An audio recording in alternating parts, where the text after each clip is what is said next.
following is a conversation. It has the features of any conversation, such as imperfectly expressed thoughts, ill-considered opinions, and the notions of several sleep-deprived brains. Try not to get your stethoscope in a twist about it. On today's show, we're talking about what the heck program directors want from M4s applying to residency. But first, Zach, we're on the verge of making some changes here on the pod. Mm-hmm. Feel it. Yep. I can feel it. You were at a meeting earlier this week. Some of us had about that. Yeah, it's good. I think it'll be an opportunity for students to get kind of more involvement in the direction of the show and really make sure that there's some like greater longevity than the 15 some years that you've headed it so far. Yeah, that's not enough time. No. You know, you never know. I could just disappear. I could get hit by a bus. That's my fear. I'll get hit by a bus and then the podcast will stop. Hey, those CAN bus drivers are highly trained, all right? They are highly trained. I don't think I need to worry too much about it, but you never know. You know what they say, though? Free college, then. I have heard that. I don't know if it's true. Yeah, I don't know either. Should we try? That's what it means, I'm pretty sure. I did get hit by a bus. No. Sorry. I got hit by a van when I was 14. And that accident paid for my college. So in a sense, See? All right. I think I had like $90 left when I graduated. I mean, I don't recommend it. I kind of recommend it. Yeah, exactly. Anyway, I don't have there's a few challenges we've got to address. You know, like you said, I want to get students more involved in deciding on our content. I feel like some days I'm scrambling, and I also am not the primary audience of the podcast, and so sometimes I'm guessing what people might want to talk about. I want to give you all some real leadership opportunities you can use on your CV, stuff that actually means something, you know, to you guys and to future program directors, which is what we're talking about today. And I want to make sure that, like I said, if something happens, if I need to leave, if I get hit by a bus, lightning strikes, podcast won't just shut down forever. So I hope to have more to say about that on a future show, but I wanted to give our listeners a heads up. And I'm really excited to see what we come up with. I think it's going to be a lot of fun. Meandering in the margins of medicine, it's the Shortcoat Podcast. Weird news, fresh views, helpful clues, and interviews. By students, for students. Subscribe to our weekly show at theshortcoat.com.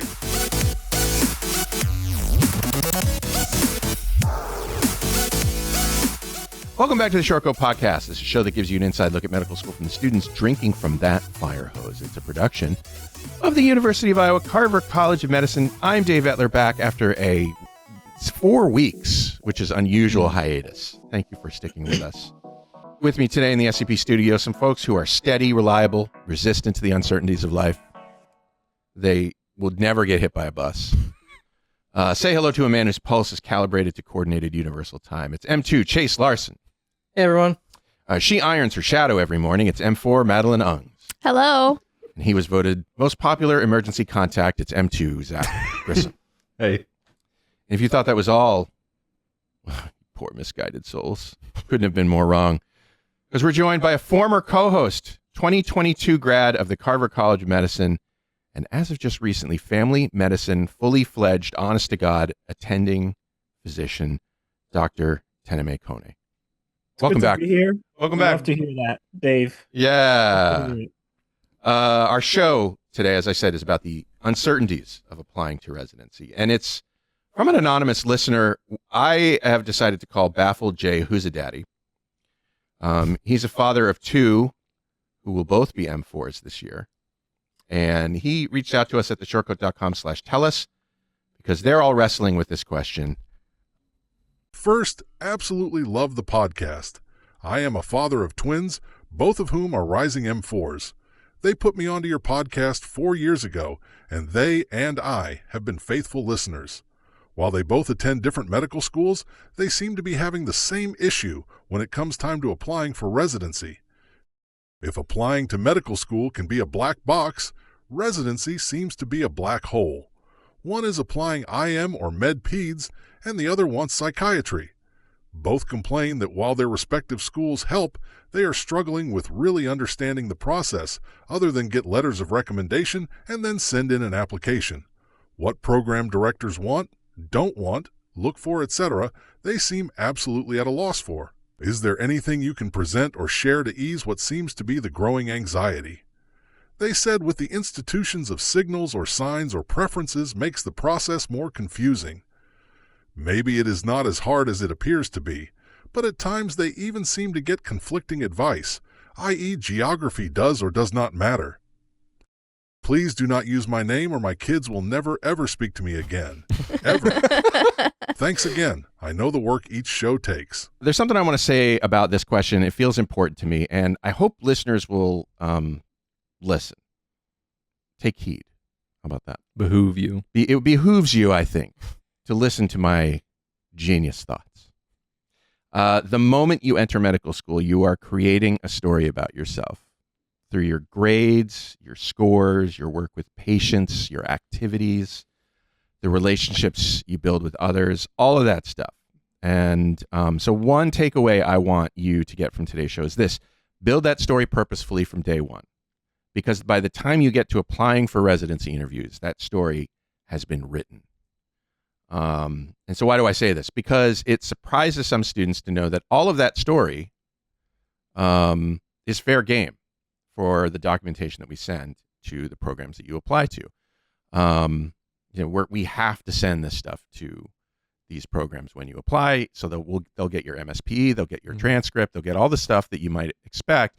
The medical student performance evaluation, the MSPE, contains all of the comments, or many of the comments that your clerkships faculty and residents have written about you. And so I know that this kind of surprises people sometimes. We tell them about it early in the process, but sometimes it doesn't sort of connect with anything else because, they haven't experienced it yet. And at that point, all that's left is to package it up for program directors to read. From the things you control more directly, like your relationships with mentors and your personal statement and your grades and your scores, to things that you have less control over, like what's in your letters of recommendation and much of the content of your MSPs. So I feel like that was important to say. Think about how you want to go through medical school, what story you want to build as you go through, and then build that story sort of intentionally. Mm-hmm. And the easiest way to build that story is just to be a genuine person who wants to, be a good medical student. So more to the question, why does this process feel so much like a black hole? Do you think it feels like a little bit like a black hole, Madeline? You're about to apply. You got a handle on this, or? Yeah, a little bit. There's definitely differing advice out there, and it can be hard to know where to start sometimes, but I feel like I have a little better handle on it now. Yeah. Some of the mystery of it and some of the reasons you get different advice is because we don't actually have a lot of data about what program directors want. So some of the traditional metrics that program directors relied upon have disappeared over the years. So step one went pass fail in 2022. And I think Teneme, was your I had a score on my step one, wasn't very high, but I passed. Okay. Beautiful. Preclinical courses, a lot of those at many schools have gone pass fail in the name of sort of taking the pressure off of students. Interestingly, though, places have honors and near honors, which are an A, a B, and a pass is a C, kind of. Right. But not every school is the same with how they do and like in our case, some courses have grades and some courses are pass fail. Or true pass fail. And step 2 CS, clinical skills, that left us. I think, right? Yeah, step 2 CS, that's gone. So the pressure has sort of shifted from these, quote unquote objective numbers and measures to sort of CV building. And that risks being performative rather than genuine, and program directors understand this. So students do more research, they do more activities, they do service, and not always out of passion, but because they feel like they have a box that they need to check. And so programs face noisy data. They have vague signals of excellence. At least that's how they feel about it. So for you guys, what do you think matters most when applying to residency? You know, are there things that you're already worried about or thinking about? Definitely, yeah, for sure. Yeah, I mean, yeah, obviously. I mean, I feel like definitely, I'm definitely worried. But there's, like you said, like kind of just like at the start, like just starting to build that story from day one. I feel like is so critical because, I mean, the rat race that we're in at this point. I mean, it is all just kind of it's difficult with like all the little things that you have to do to try and get this, little edge. And especially if you want to go into something like really competitive, like if you're wanting like neurosurgery, right? Like it's just it's crazy the amount of stuff. And I feel like with step 2 CS and step 1 going pass fail, I remember when that was being discussed, like everyone was like, well, if you take away the step 1 score, it's just going to shift to step 2. And then wow, surprise, that's exactly what happened. And they're also talking of raising the passing right by a couple points. Yeah, which shouldn't affect most people, but like they are talking about raising it. So that even is like that bar is moving. The shifting sands of scores, I guess. What about you, Madeline? You any concerns about this that you want to talk about? Yeah, I mean, for me personally, I'm not as concerned because I didn't do things for my resume. Like everything I did in med school was something I was really passionate about and I spent a lot of time on. So I also don't have a ton of things on there, but the things I do have are like I was very involved in.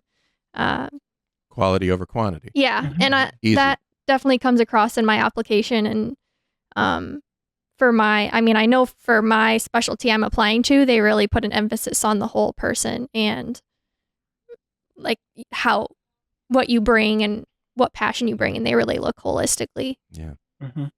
Teneme, when you applied, how did you try to stand out? And do you think it worked? I think I tried to I was kind of like Madeline when I went through medical school. I was very, I didn't do a whole lot of stuff, but the stuff that I did, I took seriously. And when I talked about that during my interviews, I felt like that was a way for me to connect with my interviewer because people can tell when you're talking to them if your heart is in the words that you say and if it's not, and how much of your heart is in those words. And so when you're talking about something that you really put your soul into, it comes across in the way that you say it. It comes across in your eye contact, comes across in your body language, and they can feel that. And it turns those words to be a lot more powerful, right? And just like how Madeline was saying, like a lot of programs, they want the whole person, not just, your application, right? Your application, like you're talking earlier, Dave, is just like your shadow, right? Yeah. It looks like you, it walks like you, it talks like you, but it's not you, right? There is no substance to it. You are what creates the shadow, not the other way around. And so I think what folks need to keep in mind is don't worry about starting your story in medical school. Your story is already started. That's just going to be a shadow, right? All they're getting is a shadow of your medical school in paper form. You were around way before you went to medical school. So your story has already been started even before you went there. So if you're a med student and you're not really sure where to go in terms of like framing or structuring your application, just kind of go back to your roots and start there. I would not overly try to create a story. I would just kind of soul search and say, what is my story? Not what do I want my story to be, but what is it? Because once you know who you are, that is the through line that makes your whole story make sense. We all have, we all go through sunshine, we all go through rain, we all go through trauma, we all have all this nonsense that we have to deal with and overcome. But who you are is the one thing that has driven you through your life to this point.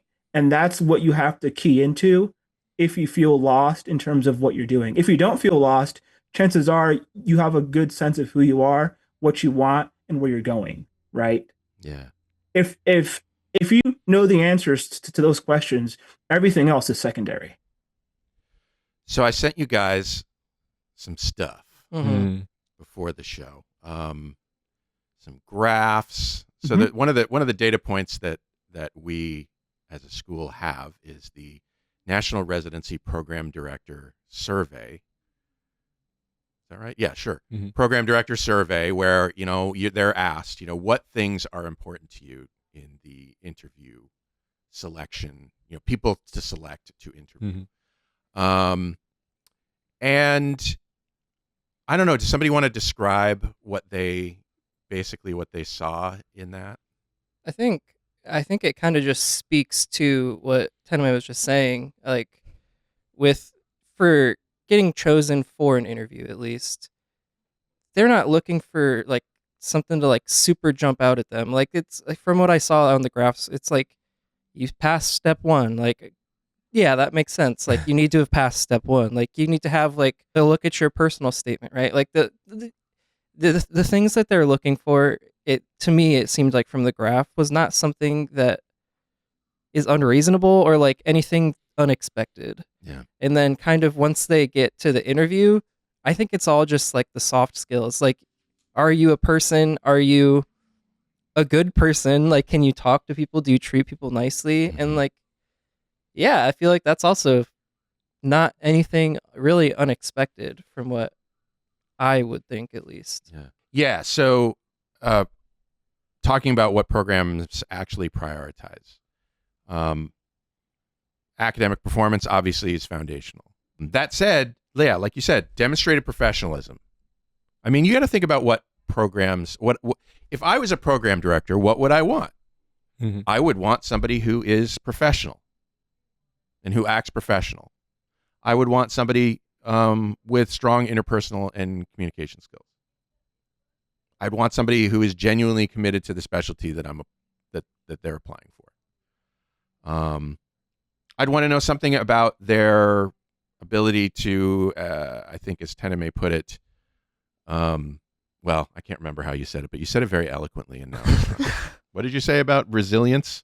I'm not sure I said resilience, but I said that we've all had sunshine, rain, trauma, strife. Yeah. But what has brought you through that is your identity. And so you need to lean on that when writing a through line through your application to say, this is who I am, this is what I want, this is what I can offer, and this is why I think I should be here. Right. They want some indication that you can be a leader. Because as you progress through residency, you will become a leader. You'll become someone who the younger residents rely on. Maybe someday you'll even be chief. Like these are things that they're looking for. For IMPEDS, which is one of Whoseadaddy, Mr. Whoseadaddy's kids. Yes, I was so excited when I saw that. Because you're going into IMPEDS. Yes. Well-roundedness, service to others, humanistic qualities. And does that make sense to you? Does that? Yes. Yeah. That makes sense to me. For psychiatry, the other child of Mr. Whoseadaddy. It's been 4 weeks. I'm having trouble getting back into my podcast persona. Strong personal statement, strong understanding of the depth and breadth of human experience. Again, the ability to overcome challenges, because those are not going to end when medical school ends. I'm assuming that there's more to come in your education. So whenever you can show these qualities off, show them off. Ask your letter writers to. One of the pieces of advice that I have heard, and I think it's a great piece of advice, when you ask your letter writers to write you a letter of recommendation, ask them to address specific things in your letter. Guide them. Yeah. I know it's, I haven't asked for residency letters yet, obviously, but some of the ones that I asked for medical school recommendations, asked to get like my CV for me to basically talk about some stuff and what if anything out of there they wanted highlighted, right? Like what was important to me to show up in the letter, because otherwise they're just going to throw what they think is best, or, you might end up asking someone for a residency letter of recommendation who hasn't written a lot of them before because they are more junior. Like once you start having medical students rotating with you in your practice, like you're going to start writing those if you haven't already written some as a resident as well. So make sure that your personal statement addresses your strengths, obviously, in the areas that program directors are really interested in, or what you've learned from your application weaknesses. So if you have a fail, you can talk about that in a way that emphasizes what you've learned, what you've figured out. I also just want to say, I think this is like kind of commonly like well known at this point, but the common like interview question, I don't know if it's like a common residency interview question, because obviously I haven't gone through that, but like a job interview question, the classic, like, what is one of your like weaknesses? Don't give them some BS like, oh, I'm just such a perfectionist. I give them an actual weakness. Like, I'm so good at my job that it's irritating. It just sounds so disingenuous when you say like, oh, I'm just too perfect. I try and be too perfect. Like it just comes off disingenuous and annoying. So like, do actually like it's not weak to show a weakness. Like I think it actually shows strength to be able to show your weaknesses, and like residency directors will see through that. I would guess. Yeah, I'd agree with that. I'd say if you don't have a really clear, good weakness, just don't address weaknesses. Yeah. I mean, so I think you want to also like think about how you act during your clerkship. So you just make sure that you act like the physician that they want during your clerkships. A committed, ethical, self-sufficient humanist that people want to work with. Mm-hmm. Teneme, you giggled. Yeah, I mean, it sounds so performative when you put it that way, Dave. I know. Like, just perform, damn you. I know, but I feel like I feel like when I say that, a lot of you are already there. Mm-hmm. And I think a lot of this people will just do naturally. Like, there's a reason you wanted to be a doctor, right? So, I think you risk like not doing it when you're stressed or fearful or you're not in your comfort zone. So, that's I would really just say hard. I mean, really, the best way to be a good medical residency applicant is just to work hard each day as a medical student and just try to give close to your best as much as you can and let the chips fall where they may, right? Because I think a lot of this you're going to do if you just kind of stick to why you wanted to become a doctor in the first place, right? So, and just kind of stay locked in. I do worry, though, that sometimes medical students might not feel like the committed, ethical, self-sufficient humanist that people want to work with all the time. And there is a little bit of a fake it till you make it thing, at least in the beginning. And I love the idea of, and I've never had to, maybe I do try it every once in a while to be like, I have no idea what's going on, but I feel like in this moment I need to become an actor a little bit, for whatever reason. And that's kind of fun if you think about it. I mean, it's a little panic inducing, but if you're like, okay, I'm going to improv improv the shit out of what this interaction is all about. That could work. I guess I can kind of give some insights here because I was just a resident, and every year we had to, like, as the residents at the residency program, we would look at all the applicants that were coming in, and then I guess I'll kind of say what we did at our program. So we had all the applicants. We would interview them, like, as a part of their interview that they would talk with, either a mid-level or senior resident. They'd ask them some of their questions, have like a 15-minute interview with 2 residents as well as 2 or 3 faculty at our program. That was kind of the structure that applicants went through. And after they went through that whole process, after all the applicants were interviewed, we would sit down at a table as a residency program, all of our years, all of our faculty. On the screen, we put one applicant at a time, and then the instruction was anything really good they liked about this applicant, anything really bad you like about this applicant, and any reason you think we shouldn't rank them. So that was kind of our scaled kind of rapid fire weed down all the applicants kind of as a group, right? And so it's kind of scary to know that as an applicant, but really what that means is that as long as you don't, do something really egregious, you'll be fine, right? Then the other thing you want to make sure that you do is you want to be memorable in some way. So like you don't want to just go in there and say something that literally anybody else could have said, right? Because if you're not an individual in that interview, you're just going to blend in with the crowd of all the other applicants.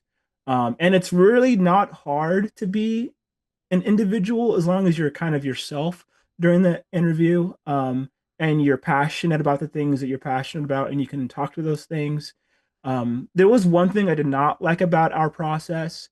I think that's just because we had a lot of extroverts at our program, and I'm more of an introvert.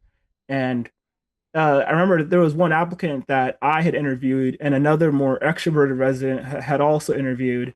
And the other resident was like, hey, this person was great, but, and just kind of like said, oh, they were kind of quiet, didn't really talk that much. And I was like, and I jumped in, I was like, no, that person is just an introvert. That's just how we are. Like just because you're a professional yapper does not make you better than someone that yeah. I appreciate that.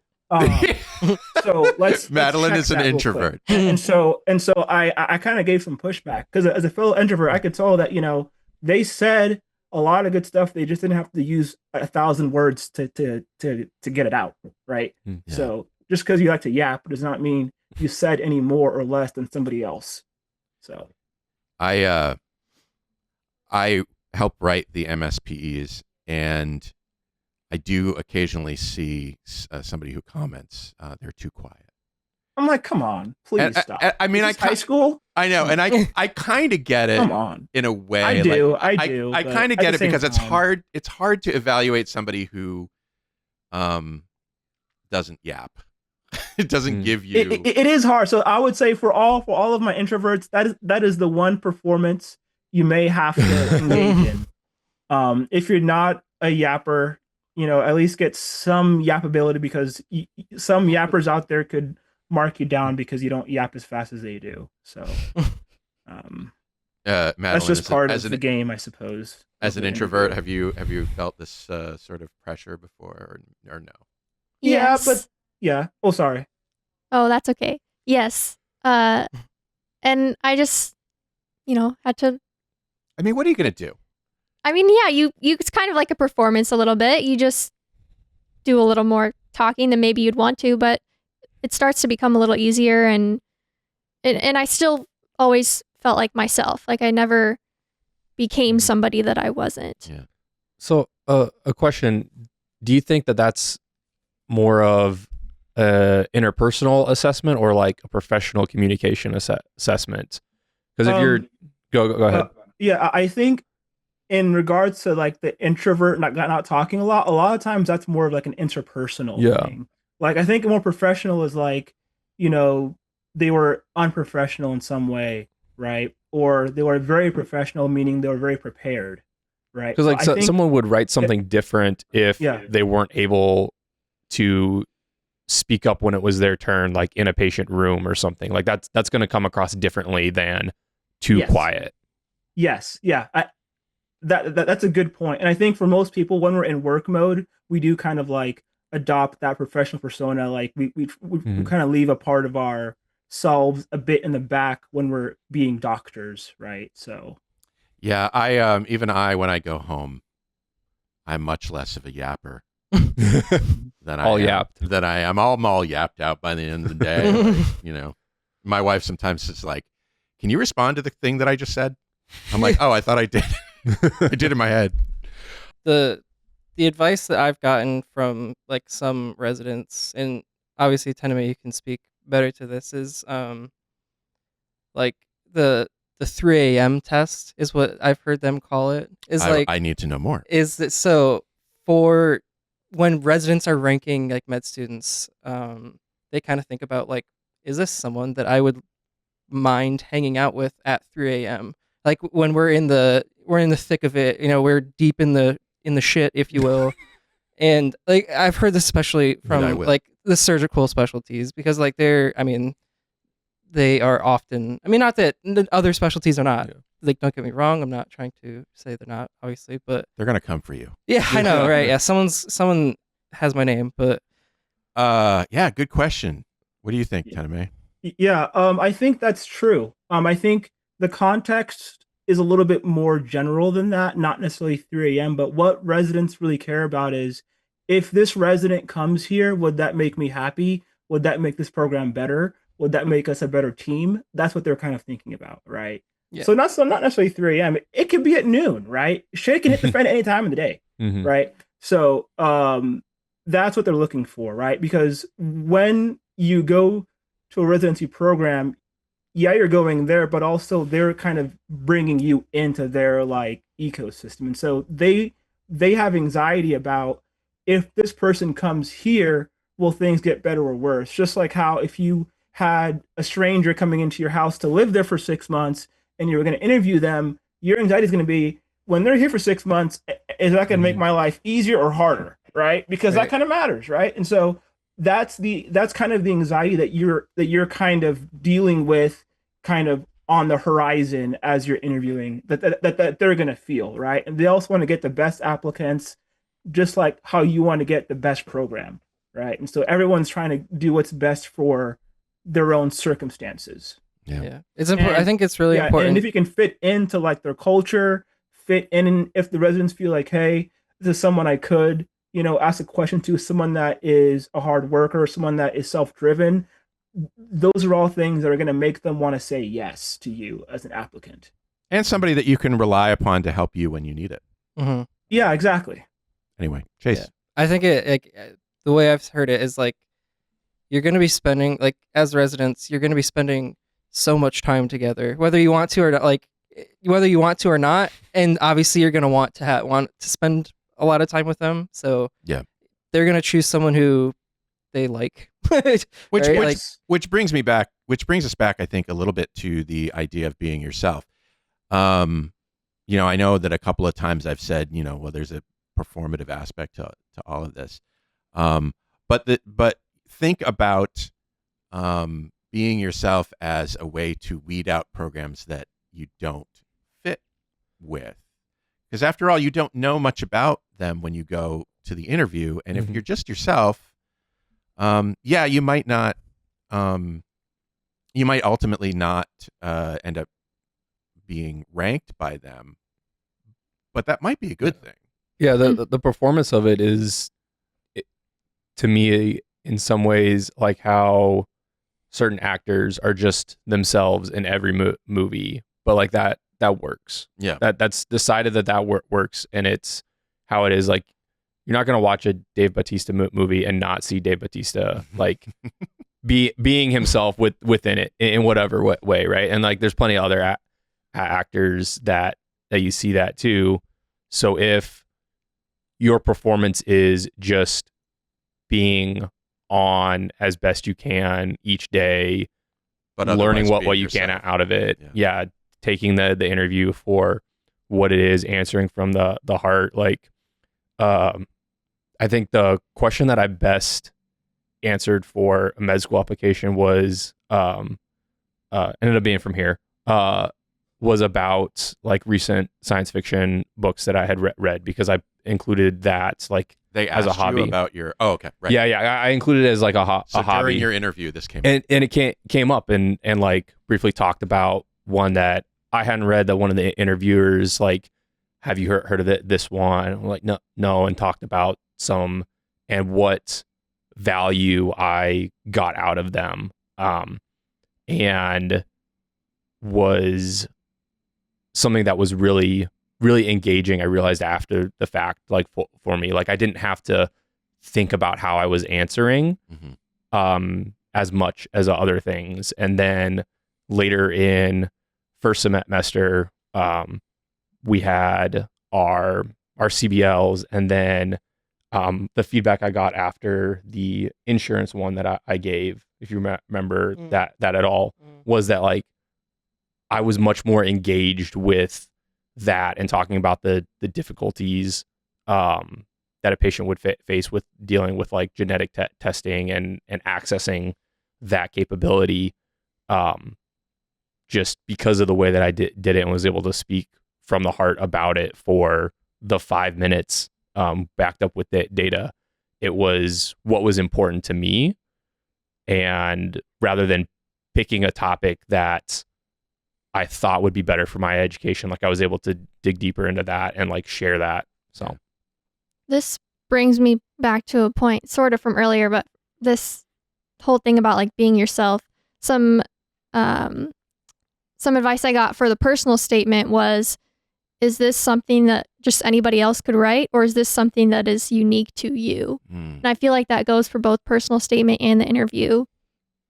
When you're thinking about answering questions or writing, when you're writing your statement, like, just, is this about me? Or if I read this, would I even know, who this person is? I'm glad you brought that up. I kind of forgot about it, but I wanted to talk about that. One of the mistakes that I think Camille, who's the director of the Writing and Humanities program, who is helping students right now review their personal statements. One of the mistakes I think she runs across sometimes is people who talk more about the specialty that they're trying to get into and less about themselves.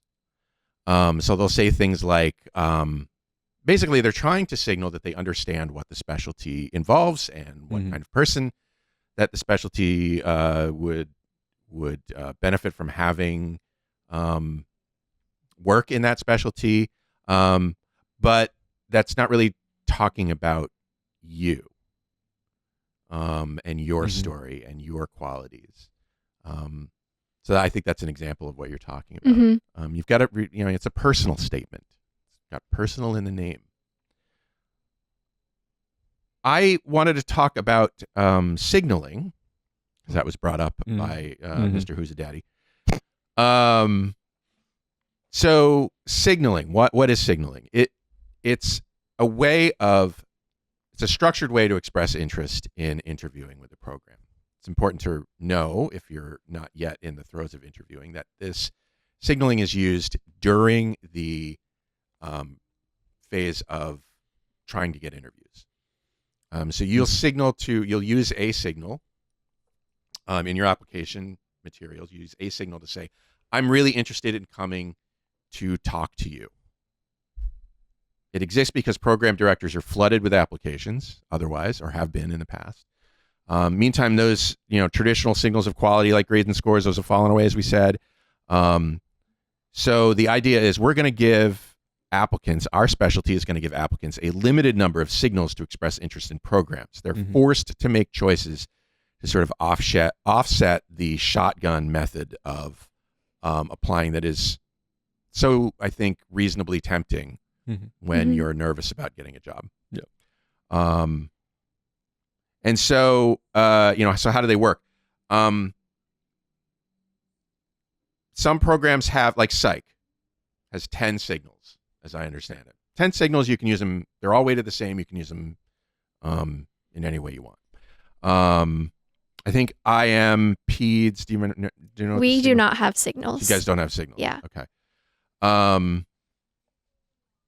Other programs have like special signals that you can use. I believe OB-GYN has like gold and silver signals. Gold and silver signals. I saw that. I just learned about that yesterday when you sent that thing out. I think it was just regular IM, and it said like 3 gold signals and 10 silver signals. I'm like, this just feels it feels stupid in my opinion. Like I understand, like, but it feels like you're already asking us to like do a rank, and like, what's the point of rank? But the rank comes later. Like, I know, like I know. When I first heard about signaling, I was like, well, how are you supposed to signal a program that you've that you don't know about. Yeah. But I think the idea is to signal programs that you just want to talk with them, that they are on the top of your list. Yeah. Typically how we have kind of looked at it from the residency side, part of the tent is that if you signal, we're like that kind of like perks up our ears, perks up our eyes, and we definitely take a good look at you. A lot of the applicants that signaled to us, they had some unique or understandable reason why they had signaled, and they had kind of made that clear to us. One would be, I have family that's in Nashville. I did medical school in North Carolina, but I always wanted to do medicine in my home community, rural. That's why I want to have residency in Tennessee or Nashville, and that's why I signaled your program. So it's not necessarily because they knew something about the program specifically, but they had a really strong desire to be in a certain place geographically, and that could be a part of it as well. Other folks that signaled, it was program specific. So say this is a good reason for M2s to think about away rotations. If it's something that you want to, if it's a place that you want to go, and you're like, all right, I'm probably going to go here. Think about doing an away rotation, kind of go do a rotation with the residency at that place they might want to go to, and kind of put your foot in the door. We've had folks that we had as medical students at our program applied 2 years later, signal to us, say, hey, I was at your program. I really wanted to be there. They worked hard. Mm-hmm. They showed, interest while they were there. So that's another way to kind of use the signal. It's a really good cherry on top. Is it going to save you? No, but it definitely draws good attention to you. You mentioned geography as as one kind of signal. Are they separate signals?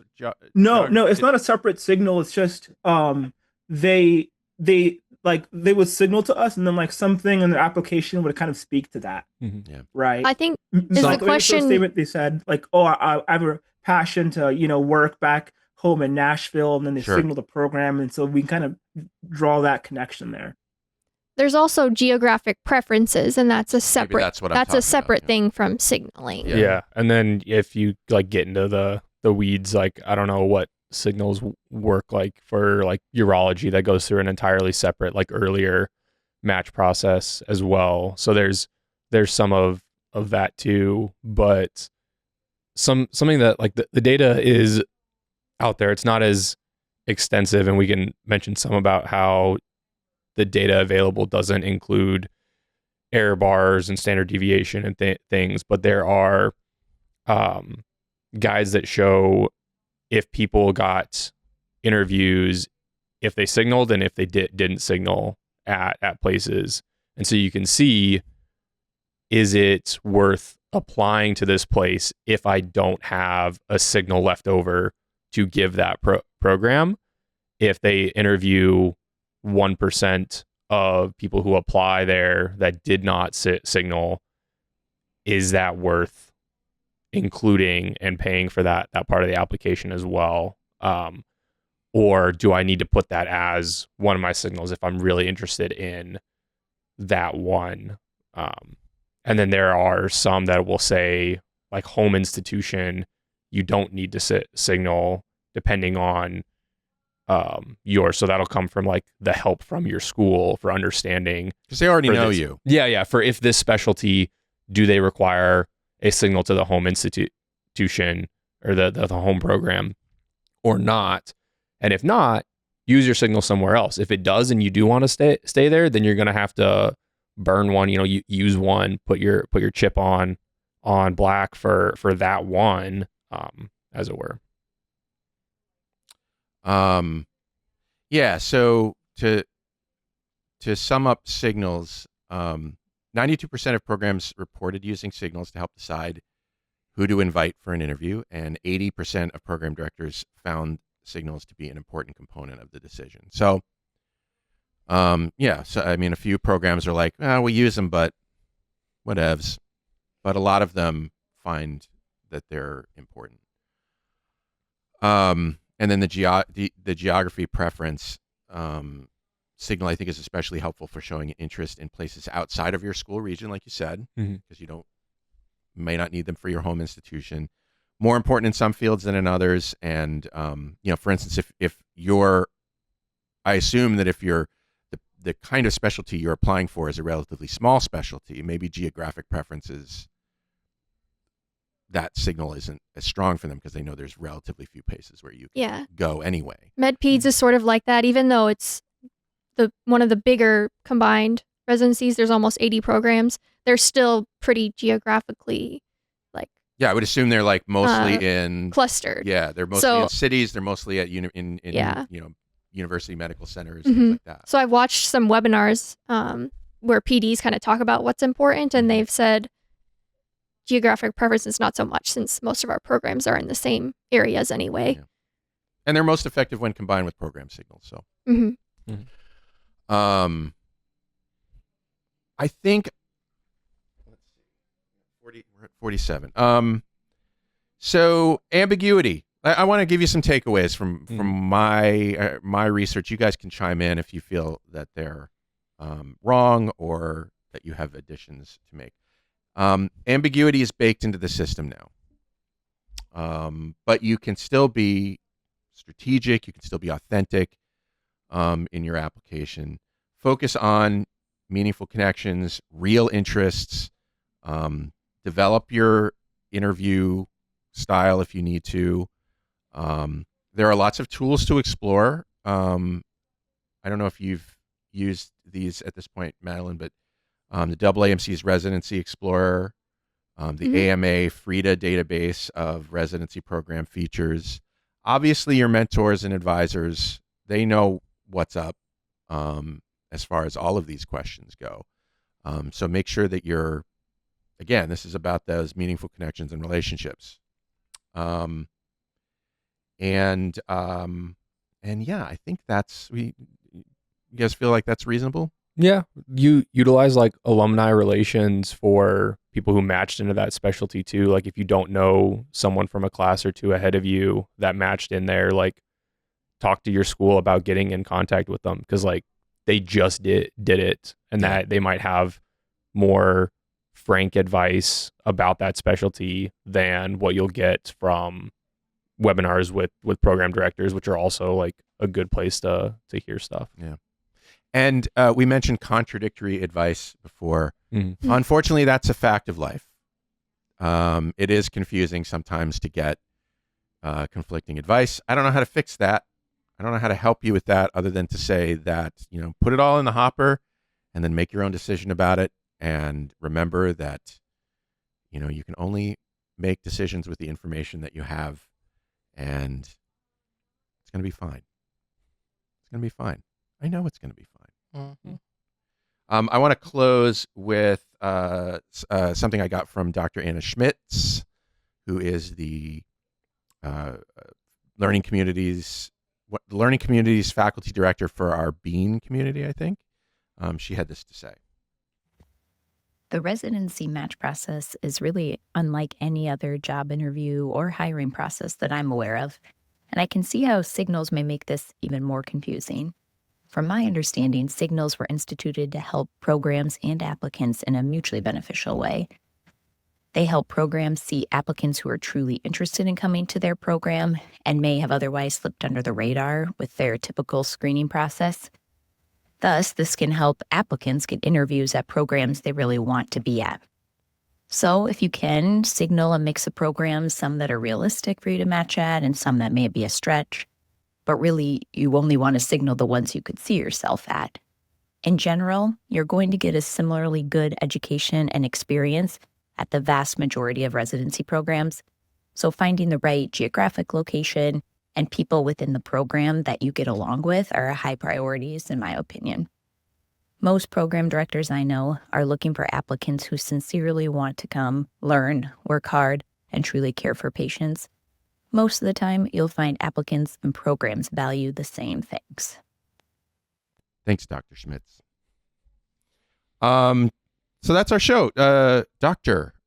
Teneme Konne, what is next for you? I'll be heading to Missouri. Got a nice job out there. Awesome. Missouri. Missouri.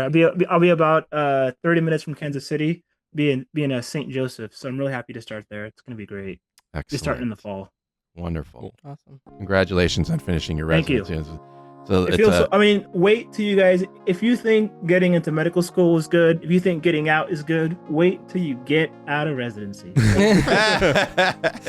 That is the best feeling you will feel probably for a while. And then it's fellowship for some. And then what? And then it's fellowship for some. Yeah. Oh, yeah. Well, yeah. That's their choice. That's your choice. Yeah. Chase, Madeline, Zach, thanks for hanging out with us today. Yeah. Thank you. And how confusing would it be if I didn't thank you, Shortcoats, for making us a part of your week? If you're new here and you like what you heard today, follow the show wherever fine podcasts are available. Our show is made possible by a generous donation by Carver College of Medicine student government and ongoing support from the Writing and Humanities program. Our music is by Dr. Vox and Atmosphere. I'm Dave Etler saying, don't let the bastards get you down. Talk to you in 1 week.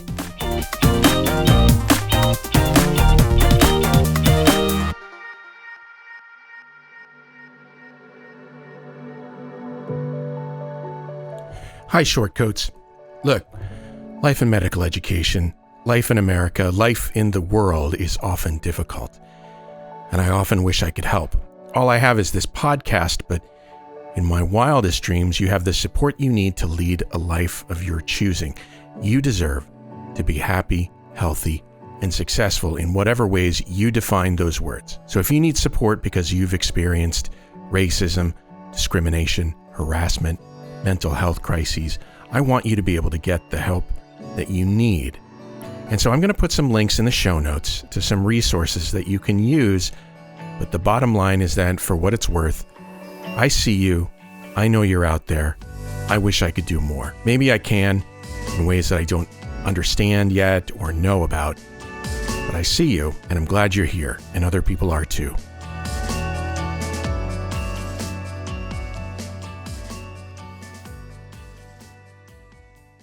This Shortcode podcast is a proud member of the MedEd Media Network. Inspiration, information, and guidance on your journey to medical school and beyond at mededmedia.com.